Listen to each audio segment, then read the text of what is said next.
সত্যি কথা বলতে গেলে মানুষের সত্যি খুব গায়ে বাঁধে। এটা বাস্তব কথা। এটা ছোট থেকেই শুনে আসছি, সত্যি কথার যুগ নেই। মিথ্যাকে সাপোর্ট করো তাহলে তোমাকে অনেকে বাহবা দেবে, তোমার সাথ দেবে, কিন্তু সত্যের পথে চললে তোমাকে সাথ দেবে না, তোমাকে বাজে কথা বলবে, যেটা তুমি করোই না, যেটা তুমি জানোই না, কিন্তু তোমার গায়ে বদনাম দিয়ে বাজে কথা বলে তোমাকে সঠিক পথ থেকে খারাপ পথে আনার চেষ্টা করবে। এটা আমি ভালো মতো বুঝে গেছি। তো যাই হোক, একটা কথা কি বলো তো, পার্সোনাল বিষয় নিয়ে টানা হাঁচড়া করলে না মানুষ কিন্তু বিরক্তই হবে। আজ বৃষ্টি বিতমকে নিয়ে যেভাবে টানা হাঁচড়া হচ্ছে পার্সোনাল জিনিস নিয়ে, এটা নিয়ে তো মানুষ বলবেই, এটা সত্যি কথাই। আজকে দিদিভাইয়ের কমিউনিটি পোস্টটা দেখে আমার খুবই ভালো লাগলো। দিদিভাই যে কমিউনিটি পোস্টে যেগুলো লিখেছে খুব সুন্দর লিখেছে, দুর্দান্ত লিখেছে। আমি এটাই চাই, মানুষকে নিয়ে অবশ্যই কন্টেন্ট করব, কেন করব না, কিন্তু পার্সোনাল বিষয় নিয়ে টানা হ্যাচড়া করে কন্টেন্ট করাটা মনে হয় না ঠিক হয়। তাই কি, যদি সোশ্যাল প্ল্যাটফর্মে কেউ ভুল বার্তা ছড়াচ্ছে, সেই বার্তা দেখে আরও 10টা মানুষ ভুল কাজটা করবে, সেখানে প্রতিবাদ করা উচিত। একদমই বন্ধুরা। তো যাই হোক, আমি রান্না করতে করতে তোমাদের সাথে আমার কিছু কথা শেয়ার করছি। এই ভিডিওটা কয়েকদিন আগেকার, আমি তোমাদের সাথে শেয়ার করতে পারিনি, মানে এডিট করে উঠতে পারিনি, তাই ভিডিওটা শেয়ার করা হয়নি। তো এখন মনে হলো এই রাতেবেলায় একটা ভিডিও দেবো, তো এই ভিডিওর মাধ্যমেই কিছু কথা শেয়ার করি। কে কি বললো আমার সেটা গায়ে যায় আসে না, কেননা আমি কারুর খাই না, আর আমি কারুর পড়ি না, আর আমি সঠিক পথে চলি। অন্যায় করলে আমার মাথার ওপরে গুরুজনরা আছে। হ্যাঁ, সোশ্যাল মিডিয়াতে যেমন দিদিভাই আছে, সেও তো আমার গুরুজন। আমি ভুল করলে সে আমাকে ধরিয়ে দেবে, কিন্তু ভুল না করেও অনেক কথা শুনতে হয়, তো সেগুলোকে গায়ে মেখে চললে হবে না, তাই না বন্ধুরা? তো তার আগে বলি, হাই ফ্রেন্ডস, সোমা ওয়ার্ল্ডে তোমাদেরকে অনেক অনেক স্বাগত আর অনেক অনেক ভালোবাসা। চলে এসেছি আবার আর একটা ভিডিও নিয়ে। তো রান্না করতে করতে তোমাদের সাথে কিছু কথা আমি শেয়ার করছি। অবশ্যই ভিডিওটা কেউ স্কিপ করো না। আরে স্কিপ করলে কী করে বুঝবি আমি রান্না বান্না করি কিনা? অনেকে বলে নেই তোর কোনো খেয়ে দিয়ে কাজ নেই, তোর কোনো রান্না বান্না নেই, তুই সারাক্ষণ ইউটিউবে বসে থাকিস, কিন্তু না, রান্না বান্না করে সংসারের কাজ সামলিয়ে ছেলেপিলে সামলিয়ে তারপরেই কিন্তু ইউটিউব সোশ্যাল প্ল্যাটফর্মে বসি। এটাও তো আমার কাজের জায়গা, তাই না? এখানেও তো আমাকে টাইম দিতে হবে। আমি এটা কাজের জায়গা হিসাবেই নিয়েছি। অন্যায় যেখানে হয় সেখানে আমি প্রতিবাদ করি, তো এটা আমার কাজের জায়গা। এই কাজের জায়গাটাতেও তো আমাকে বসতে হবে। সংসারটা যেমন কাজের জায়গা, সংসারের কাজ সামলে তারপরে আমি কিন্তু এখানে কাজ সামলাই। তবে আরও অনেক কিছু তোমাদেরকে দেখাই না, সেগুলো দেখালে তো অনেকে বলবে বাবা দেখিয়ে দেখিয়ে করছে। কিছু বলতে আমি আর চাইলাম না, বুঝতে হয়তো পারছো। সেগুলো দেখালে হয়তো ফেমাসটা তাড়াতাড়ি হয়ে যেতাম, দরকার নেই। সব জিনিস শেয়ার করার নয়, তবে আমি এখানে অন্যায়ের বিরুদ্ধে প্রতিবাদ করতে এসেছি, তাই আমি করব। যতই আমাকে মানুষ খারাপ পথে নিয়ে যাওয়ার চেষ্টা করুক না কেন, আমি কেন যাব? ভগবান দুটো পথ বেছে দিয়েছে, একটা খারাপ পথ, একটা সঠিক ভালো পথ। এবার তুমি খারাপ পথটা বেছে নেবে না ভালো পথটা বেছে নেবে, সেটা তোমার ব্যাপার। ঠাকুর তো তোমাকে পরীক্ষা করবে। তো আমি ভালো পথটাই বেছে নিয়েছি। অন্যায় যেখানে হয় প্রতিবাদ করি। মানুষের তাতেও জ্বালা দেখছি, তাতেও প্রবলেম দেখছি, আমি বুঝতে পারছি না কেন ভাই। ও, এটা মনে হয় ভালো হতো, লোকের ভাতের হাঁড়িতে কটো চাল দিল, কে কবার বিয়ে করলো, কে ভরি গয়না নিয়ে পালিয়ে গেল। পার্সোনাল বিষয়ে ঢুকলে মনে হয় তখন ভালো হতো না? তোমরা যেগুলো করছো, আমি তো সেগুলো করতে পারি না। আমি তো অন্যায়ের বিরুদ্ধে প্রতিবাদ করি, তাই হয়তো মানুষের সহ্য হয় নাই। বাবা, এ তো ভালো কাজ করছে। এই যে কথাই আছে না, শুরুতেই বললাম যে ভালো কাজ করে যারা খারাপ মানুষ তাকে টেনে হেঁচড়িয়ে নামায়। এ মা, এ ভালো কাজ করছে, আমরা খারাপ কাজ করছি না, একেও তো খারাপ করতে হবে, তাই তাদের কর্ম তাকে খারাপ পথে নিয়ে যাওয়ার। কিন্তু আমি তো যাব না, যতই আমাকে খারাপ পথে নিয়ে যাও, কেননা সেই শিক্ষায় তো আমি বড় হইনি। 10টা লোককে নিয়ে ছোট থেকেই চলেছি, একা কখনো বড় হইনি। একা খাবো, একা পড়বো, সেটা আমার মধ্যে কোনো দিনই ছোটোবেলা থেকে নেই। তাই আমি মানুষের সাথে মিশতে পারি, মানুষের সাথে কথা বলতে জানি, অন্যায়ের বিরুদ্ধে প্রতিবাদ করতে জানি। সেই সৎসাহসটা ভগবান আমার মধ্যে দিয়েছে। হ্যাঁ, কেউ আমাকে নিতে পারে না, এই সৎসাহসটা অনেকের সহ্য হয় না, আমাকে দেখতে পারে না, তো আমি কি করব? যেটা তোমরা সহ্য করতে পারো না সেটা তোমাদের দুর্বলতার পরিচয়। তোমরা সহ্য করতে আমাকে পারো না, আর এটা আমার ক্ষমতা যে আমি স্পষ্ট কথা মুখের সামনে বলতে পারি। এটা আমার বলতে পারো ভগবান একটা এক্সট্রা এনার্জি দিয়েছে। দেখো এত সামলেও আমি কিন্তু প্রতিবাদ করতে ছাড়ছি না আর কোনোদিন ছাড়বও না, যতক্ষণ না ভগবান আমাকে নিয়ে নিচ্ছে। বেঁচে থাকাটাই আশ্চর্য, মরে যাওয়াটা তো আশ্চর্য নয়। তাই তোমরা যে যা বলবে বলো, আমি আমার কর্ম করে যাব। আর এইদিকে দেখো বাঁধাকপির তরকারিও বসানো হয়ে গেছে, এদিকে ধনেপাতা দিয়ে টমেটোর ডাল করব। রান্না করতে করতে তোমাদের সাথে কত কথা শেয়ার করে ফেললাম।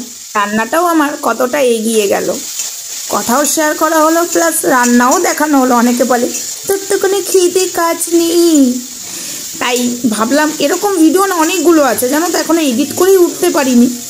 আমি মাঝে মাঝে না আমার রান্নার ভিডিও আমি তুলে রাখি, বিশ্বাস করো আমি ক্যামেরা বন্দি করে রাখি, কিন্তু আমার এডিটের সমস্যাতে না ওই জন্য তোমাদের সাথে তুলে ধরা হয় না, কারণ টাইম কোথায়, টাইম থাকে না। আর আমি বেশিরভাগ দেখবে ভিডিও আমি রয় দিয়ে দিই, এডিট কম করি।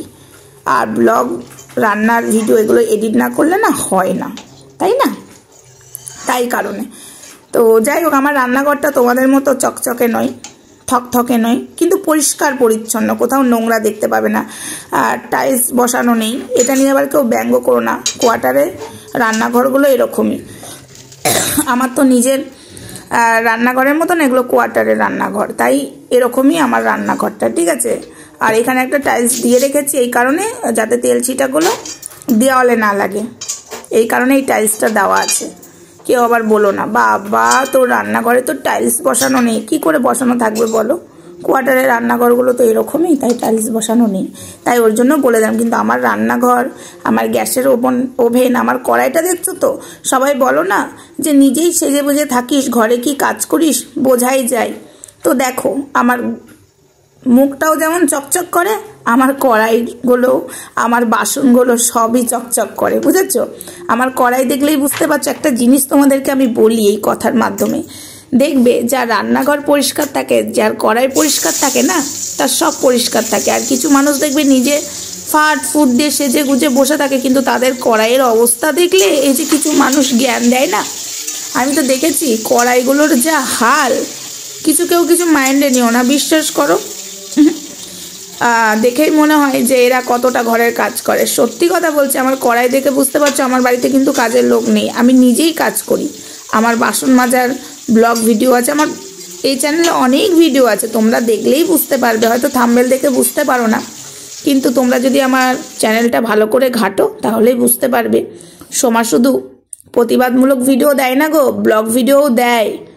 সোমার মধ্যে নিজের বাজনা নিজে ফাটাতে নেই, তাও একটু বললাম। সোমার মধ্যে অনেক গুণ আছে, সোমা অনেক হাতের কাজও জানে, সেই ভিডিও শেয়ার করা আছে।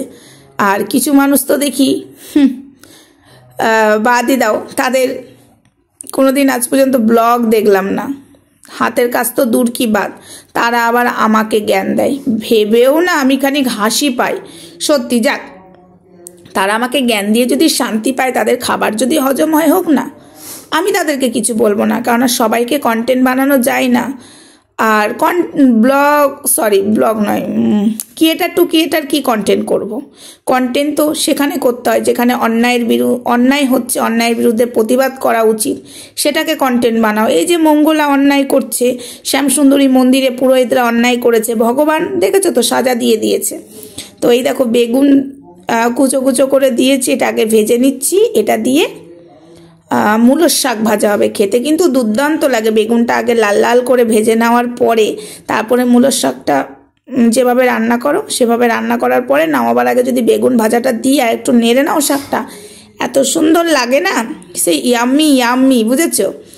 আজকে সব কিছুই নিরামিষ রান্না হচ্ছে, আজকে কোনো আঁশ হচ্ছে না, তাই নিরামিষ রান্নাই দেখাচ্ছি। মাছ মাংসও রান্না করি অবশ্যই। আর আমার দেওয়ালে যদি একটু তেলও লাগে না, আমি শিগগিরই আগে ওই কাপড় দিয়ে, ভিজে কাপড় দিয়ে মুছতে থাকি। আমার না নোংরা পছন্দ হয় না, বিশ্বাস করো। যখন শরীর খারাপ থাকে, আমার ছেলে, আমার বর কড়াই টড়াই মাঝে সেভাবে চকচক করে মাজতে পারে না, তাই কেমন যেন লাগে। কিন্তু কি করা যাবে, বেটা ছেলে মানুষ কি সব পারে? আর আমি নিজে কাজ করতে ভালোবাসি। আমার তো ক্ষমতা আছে, কাজের লোক রেখে কী লাভ? যখন আমার ক্ষমতা থাকবে না তখন কাজের লোক রাখবো, যে না এই সময় আমি আর পাচ্ছি না, এবার কাজের লোক রাখা দরকার। আর আমি কাজ করতে ভালোবাসি সংসারে, সত্যি কথা বলছি, কাজ করতে আমি খুব ভালোবাসি। আর আমি রান্না করতেও খুব ভালোবাসি। আমার রান্না তোমরা যে খাবে না, মুখে লেগে থাকবে। আমি বাঙাল বাড়ির মেয়ে তো, তাই রান্নাটাও ভালো জানি। এ বাবা, নিজের বাজনা নিজেই ফাটাচ্ছি, লোকে বলবে বাবা নিজের বাজনা নিজেই ফাটাচ্ছে। হ্যাঁ, তো যাই হোক, কথা বলতে বলতে কিন্তু তোমাদের সঙ্গে আমার রান্নাটাও হয়ে গেল। সেটা তোমরা দেখতেই পাচ্ছ। এদিকে বাঁধাকপি হচ্ছে এখন, এদিকে ডালও হয়ে গেল, ধনেপাতা ডাল, এদিকে চাকা চাকা করে আলু ভাজাও হয়ে গেল, এদিকে শাকটাও বসিয়ে দিয়েছি। এটা হলেই আমার রান্না কমপ্লিট একদম। তো যেটা বলতে বলতে সরে গেলাম। আমার মাথার ওপরে গার্জেন আছে, আমি যদি অন্যায় করি তারা অবশ্যই আমাকে শাসন করবে, তোমরা নও। আর সোশ্যাল মিডিয়াতেও একটা দিদিভাইকে পেয়েছি, হ্যাঁ সঙ্গীতা দিদিভাইকে, অবশ্যই অনেক কিছু শেখার আছে, অনেক কিছু আমরা শিখে উঠছি, আরও শিখব। সেটা নিয়ে যদি কারোর মাথা ব্যথা থাকে সেটা তাদের প্রবলেম, আমাদের নয়। তোমরা তোমাদের মতো বলতে থাকো, আমরা আমাদের মতো কাজ করি। যে কাজটা করি না সেই কাজটা বারবার বলো না, সেটা তোমাদের সঙ্গে মানায় না। নিজেদেরকে বলো তো হাই কোয়ালিটির লোক, আমরা পাতে দেওয়া যায় না আমাদেরকে, এসব কথাগুলোও বলো। তো তাই আমাদেরকে পাতে দেওয়া যায় না, তোমাদের পাতে দেওয়া যায়, তাহলে সেরকমই কথাবার্তা বলো, ঠিক আছে? তো যাই হোক, কথা বলতে বলতে সব রান্না কমপ্লিট।